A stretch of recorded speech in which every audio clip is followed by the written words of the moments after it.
And a former Baltimore County soccer coach is facing charges after being accused of sexually abusing some of his players. 30-year-old Roberto Garcia was taken into custody after at least 2 victims came forward. Ashley Paul is live outside of Perry Hall High School, where Garcia was a coach. Ashley. Yeah, hey, Nikki. Well, those charging documents give a better idea of the disturbing allegations. 2 victims shared their stories and say they were just 13 years old at the time of the alleged abuse. And tonight, the Baltimore County Police Department is concerned there may be more victims. Asked him to sleep in his bed with him, pulled his parts out, asked to see his parts. These are just some of the allegations outlined in court documents against 30-year-old youth soccer coach Roberto Garcia. Really, 90% of abuse has occurred and caused by people who the child knows and trusts. These are people who have access to children, whether they're family members, teachers, coaches. Adam Rosenberg, executive director of LifeBridge Health Center for Hope, says that's what makes cases like this so disturbing.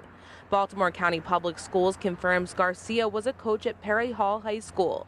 According to an Instagram post from last year, he was also a coach at the Pipeline Soccer Club. A perpetrator needs to be able to build that trust with the child and the caregiver. And so grooming creates this special relationship with the child through attention, gifts, favors, private communication, sometimes transportation, and that one-on-one time that separates that child from other adults. It's not clear in the documents which program the victims attended, but they say Garcia was traveling with the team when some of the allegations occurred.